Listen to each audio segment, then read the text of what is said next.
찬송가 211장입니다.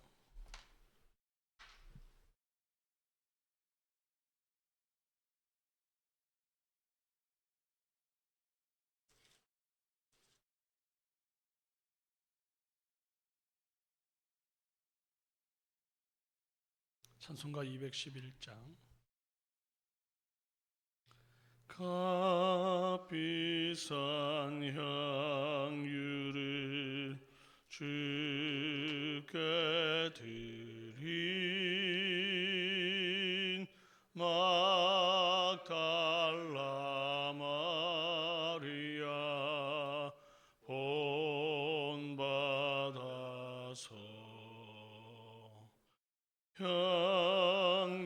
향기로운 산재물 주님께 바치리. 사랑의 주네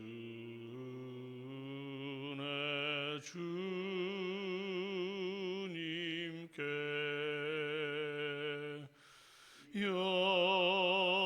연약한 자에게 힘을 주고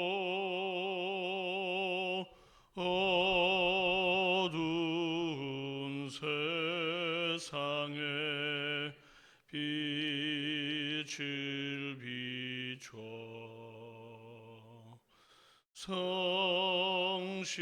성실과 인내로 내 형제 이끌리.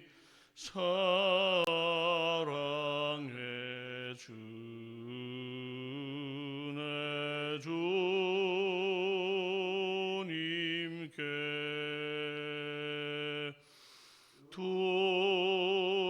두려운 마음에 소망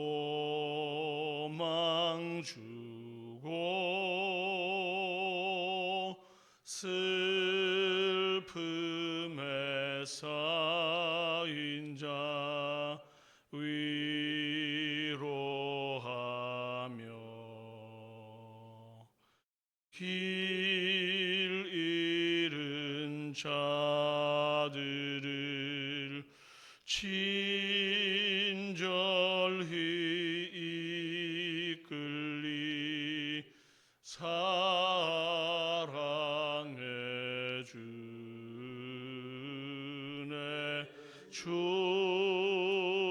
주님께 인생의 황혼이 깃들어서 이 땅의 수고가 끝날 때에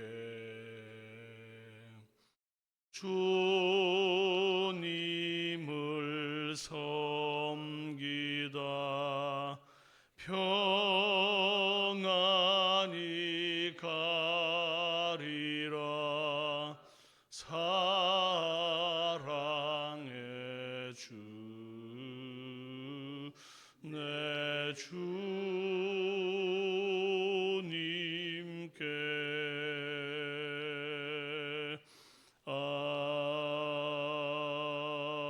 아멘. 사도신경으로 신앙 고백드립니다. 나는 전능하신 아버지 하나님 천지의 창조주를 믿습니다. 나는 그의 유일하신 아들 우리 주 예수 그리스도를 믿습니다. 그는 성령으로 잉태되어 동정녀 마리아에게서 나시고 본디오 빌라도에게 고난을 받아 십자가에 못 박혀 죽으시고 장사된 지 사흘 만에 죽은 자 가운데서 다시 살아나셨으며 하늘에 오르시어 전능하신 아버지 하나님 우편에 앉아 계시다가 거기로부터 살아있는 자와 죽은 자를 심판하러 오십니다. 나는 성령을 믿으며 거룩한 공교회와 성도의 교제와 죄를 용서받는 것과 몸의 부활과 영생을 믿습니다. 아멘. 네, 오늘 누가복음 7장 36절에서 50절까지 말씀입니다.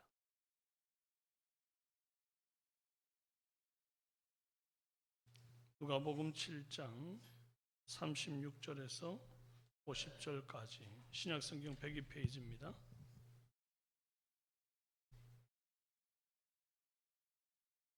교독하시겠습니다. 한 바리새인이 예수께 나와 함께 잡수시기를 청하니 이에 바리새인의 집에 들어가 앉으셨을 때에 그 동네에 죄를 지은 한 여자가 있어 예수께서 바리새인의 집에 앉아 계심을 알고 향유 담은 옥합을 가지고 와서 예수의 뒤로 그 발 곁에 서서 울며 눈물로 그 발을 적시고 자기 머리털로 닦고 그 발에 입 맞추고 향유를 부으니 예수를 청한 바리새인이 그것을 보고 마음에 이르되 이 사람이 만일 선지자라면 자기를 만지는 이 여자가 누구며 어떠한 자 곧 죄인인 줄 알았으리라 하거늘. 예수께서 대답하여 이르시되 시몬아 내가 네게 이를 말이 있다 하시니 그가 이르되 선생님 말씀하소서. 이르시되 빚 주는 사람에게 빚진 자가 둘이 있어 하나는 500데나리온을 졌고 하나는 50데나리온을 졌는데 갚을 것이 없으므로 둘 다 탕감하여 주었으니 둘 중에 누가 그를 더 사랑하겠느냐. 시몬이 대답하여 이르시되 내 생각에는 많이 탕감함을 받은 자니이다. 이르시되 내 판단이 옳다 하시고 그 여자를 돌아보시며 시몬에게 이르시되 이 여자를 보느냐.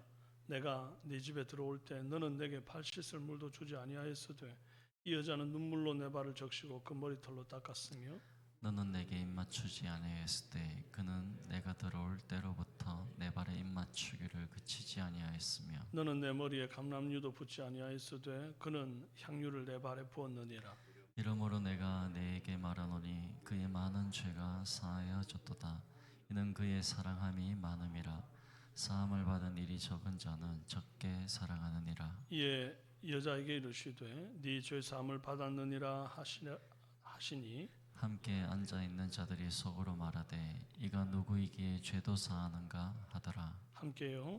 예수께서 여자에게 이르시되 내 믿음이 너를 구원하였으니 평안히 가라 하시니라.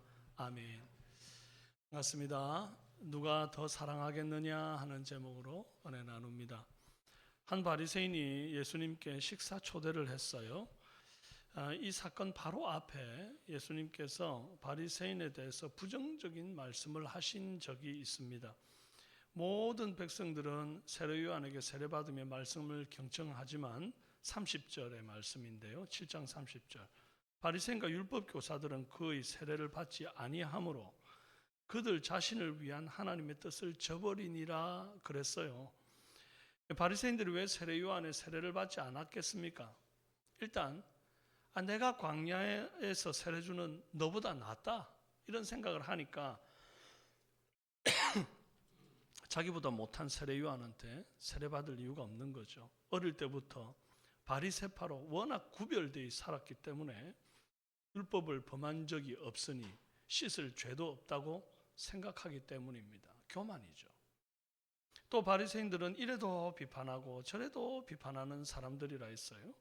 세례요한이 와서 금식을 하니까 귀신 들렸다 하고 예수님이 와서 죄인들과 먹고 마시니까 먹기를 탐하고 포도주를 즐기는 사람이요 세리와 죄인의 친구라 했습니다. 안 먹으면 안 먹는다고 욕하고 먹으면 먹는다고 욕하고 이게 바리새인이다 이 말이에요. 어쩌다 이러나 저러나 어차피 이러나 저러나 사람을 자기 기준으로 저울질하고 판단하고 평가하는 그런 대상으로 바라볼 뿐입니다. 이렇게 근본적으로 잘못된 바리새인이 예수님 식사 초대를 했으니 거절하실 법 하잖아요. 난 너 같은 사람이랑은 밥 안 먹어. 근데 그래 버릴 수 있을 텐데 예수님 오히려 초대 응하셨습니다. 그렇게 바리새인의 집에 앉아 있는데 아주 특별한 일이 일어나죠. 한 여자가 예수님이 바리새인의 집에 앉아 계심을 알고는 향유 담은 옥합을 가지고 와서 예수님의 뒤로 그 발 아래 서서 울며 눈물로 그 발을 적시고 머리털로 닦고 발에 입 맞추고 향유를 부었습니다. 그런데 이 여자를 수식하는 말이 37절에 그 동네에 죄를 지은 한 여자가 있어 라고 했어요.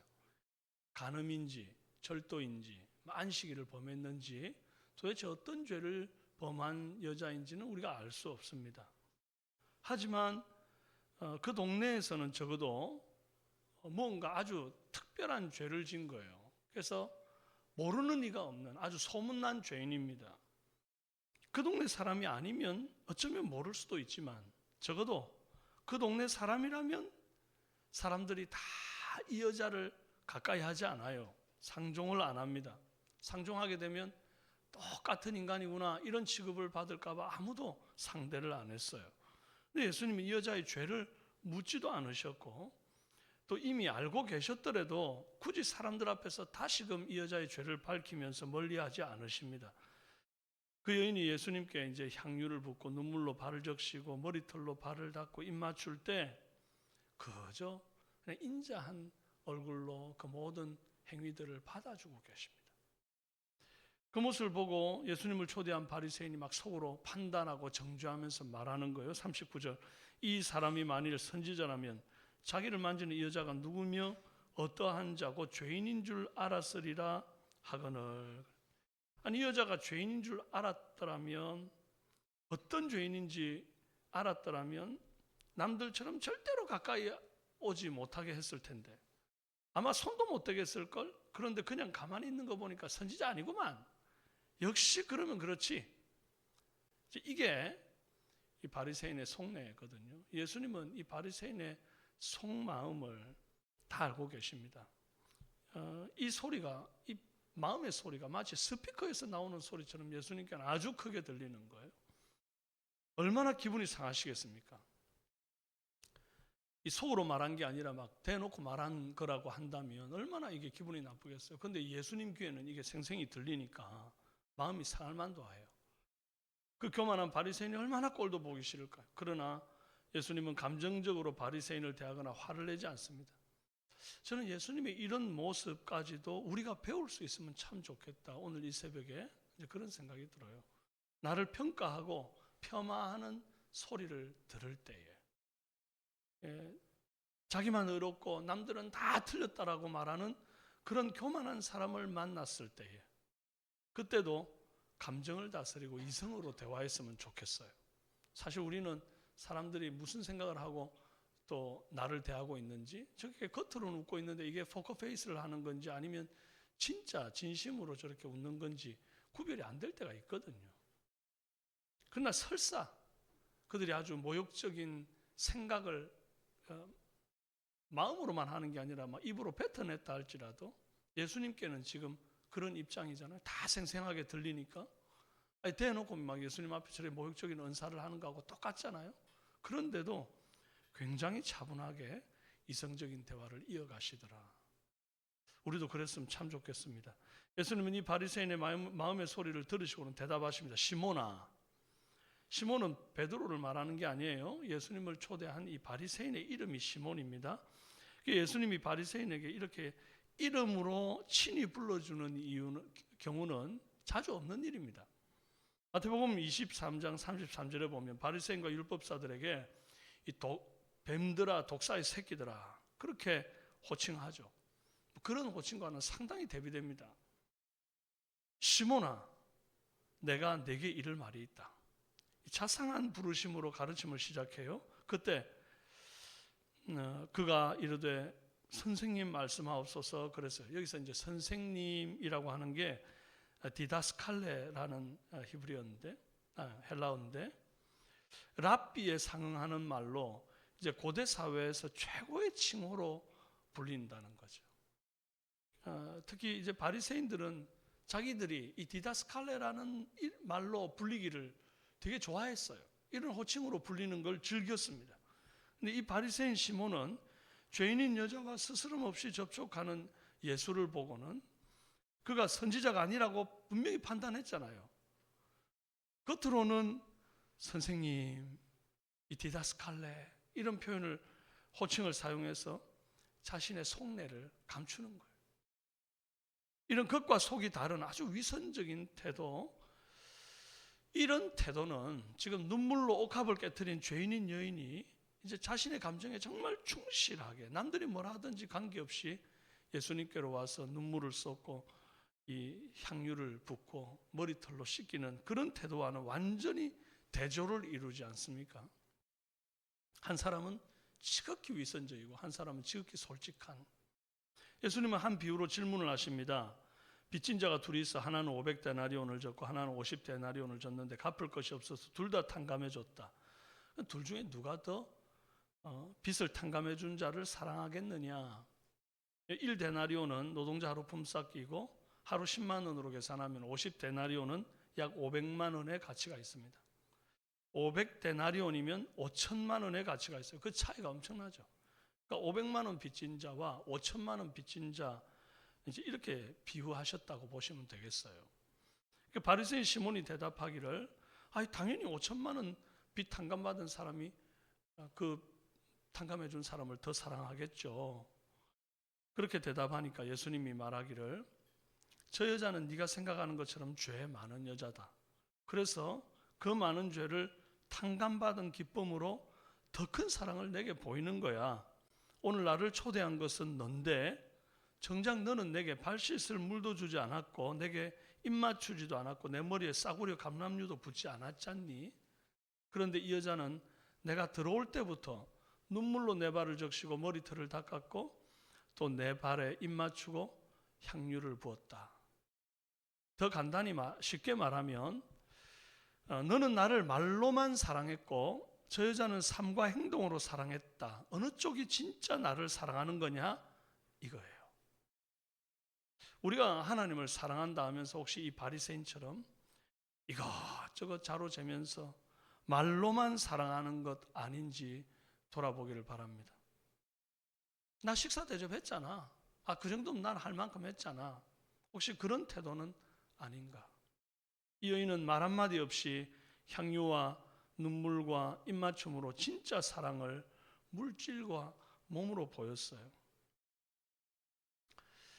예수님께는 사랑이 큰 쪽이 결국 주인공이 되는 것 같습니다. 분명히 식사 초대한 호스트는 바리새인 시몬인데 바리새인 시몬은 지금 예수님 머리에 향유를 본 이 죄 많은 여자에게 밀리고 말았습니다.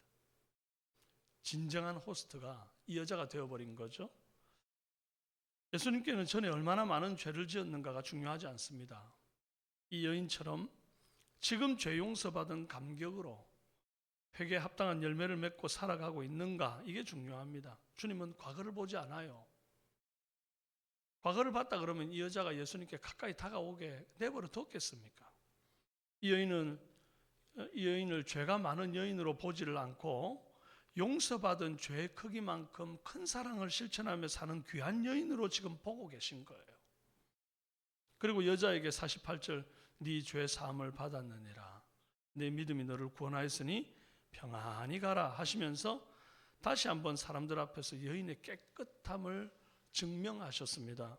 마치 나환자의 깨끗함을 제사장에게 보였을 때 합당한 정결 예식을 치른 다음에 모든 사람 앞에 깨끗게 됨을 선포하는 것과 같습니다. 예수님 지금 이 여인의 이 깨끗게 됨을 선포하고 계신단 말이에요. 죄 사함을 받았으니 더 이상 이 죄에 얽매여 살지 말고 너를 죄인으로 보는 사람들의 시선에 주눅들지 말고 평안해라. 당당히 어깨 펴고 살아라. 그리 말씀하시는 것입니다. 이 사건으로 예수님은 죄 사함의 권세가 자신에게 있음을 세상 가운데 나타내셨어요. 원래 죄 사함은 사람이 주는 것이 아니라 하나님만이 줄 수 있는 것인데 예수님이 죄를 사한다 하니까 막 사람들이 술렁술렁하는 겁니다. 도대체 이 사람이 누구길래 죄를 사한단 말이야? 예수님은 하나님 아들이시고 죄 사함의 권세가 있는 분이십니다. 죄 사함과 평안은 연결되어 있어요. 마음에 무거운 죄가 들어앉아 있으면 절대 평안할 수가 없습니다. 그러나 예수님 발 앞에 나와 눈물로 회개하고 죄 사함을 얻은 자는 평안이라는 선물을 받는 것이죠. 오늘 저와 여러분은 이 예수님을 나의 구주 나의 하나님으로 영접하였으니 항상 평안 가운데 거하시기를 바랍니다. 주님이 이미 죄 용서하셨는데 아직도 내가 그 죄에 짓눌려 있고 사람들이 나를 어떻게 보는가, 과거에 지었던 죄 때문에 계속 움츠려들고 있다고 그러면, 사람들의 시선을 늘 신경 쓰고 있다고 그러면 진정한 의미에서 죄사함의 자유를 누리고 있는 것이 아닙니다. 여러분, 우리는 이 여인이 죄사함의 선언을 듣고 평안 가운데 돌아간 것처럼 우리도 평안 가운데, 주님 앞에 서는 날까지 평안 가운데 살아갈 수 있기를 바랍니다. 그리고 무엇보다 회개에 합당한 열매를 맺는 사랑의 사람 되기를 주님의 이름으로 축원합니다. 함께 기도하겠습니다. 존귀하신 아버지 하나님, 내가 의롭고 나는 죄 없고 나는 세례받을 필요도 없고 나는 저 사람과 다르고 늘 상대적으로 비교하면서 자기 잘난 것만 생각하고 그런 교만한 인생 되어서 하나님 앞에 부끄러움 당하는 그런 사람 되지 않게 도와주옵소서. 아버지 하나님, 빚을 탕감받은 그 사랑만 생각하고 내가 주께 무언가 더 할 것이 없는가? 내가 무엇을 주께 더 바칠 것인가? 정말 한량없는 받은 은혜에 감사하여 오늘의 내 삶에 회개에 합당한 열매 맺으며 살아가는 그런 사람 되게 도와주옵소서. 오늘 이 죄 많은 여인, 그러나 사랑하는 크기가 큰 여인으로 주님이 인정하신 이 여인처럼 하나님, 나도 과거에는 죄가 많았으나 이제는 주님을 사랑하는 크기가 누구보다 큰 사람으로 인정되게 하옵소서. 그런 삶 살아가는 우리 삼성의 새벽 성도들 되도록 붙잡아 주시옵소서. 감사드리옵고 예수님 존귀하신 이름으로 기도합니다. 아멘. 하늘에 계신 우리 아버지요, 아버지 이름을 거룩하게 하시며 아버지의 나라가 오게 하시며 아버지의 뜻이 하늘에서와 같이 땅에서도 이루어지게 하소서. 오늘 우리에게 일용할 양식을 주시고 우리가 우리에게 잘못한 사람을 용서하여 준 것 같이 우리 죄를 용서하여 주시고 우리를 시험에 빠지지 말게 하시고 악에서 구하소서. 나라와 권능과 영광이 영원히 아버지의 것입니다. 아멘. 오늘은 주일 예배와 또 자녀들을 위해서 기도합시다.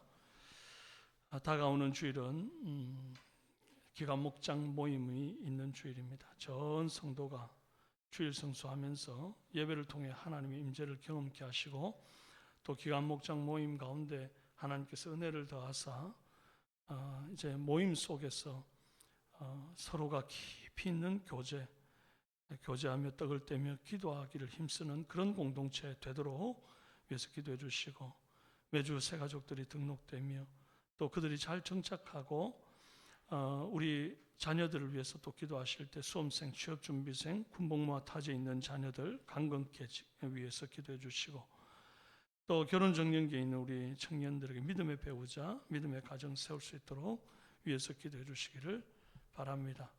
또 결혼 후에 자녀를 가지기 원하는 가정이 태문이 활짝 열리게 하시고 이미 건강한 출산을 이룬 우리 사는 김병은 집사님의 가정에 하나님께서 시온이를 건강하게 성장하게 하시며 또 산모가 강건할 수 있도록 기도해 주시기를 바랍니다. 오늘 금요 찬양 기도에는 특별히 교사와 학부모 특검의 날입니다. 그리고 또 아이들 시상도 있지요. 오늘 준비된 마음으로 기도하며 아버지 앞에 부르짖는 복된 시간 되기를 원합니다. 이 시간 함께 합심해서 주여 한번 부르짖고 개인의 기도를 들으시다가 자유롭게 돌아가시며 기도합니다. 주여, 살아계신 아버지 하나님 감사합니다.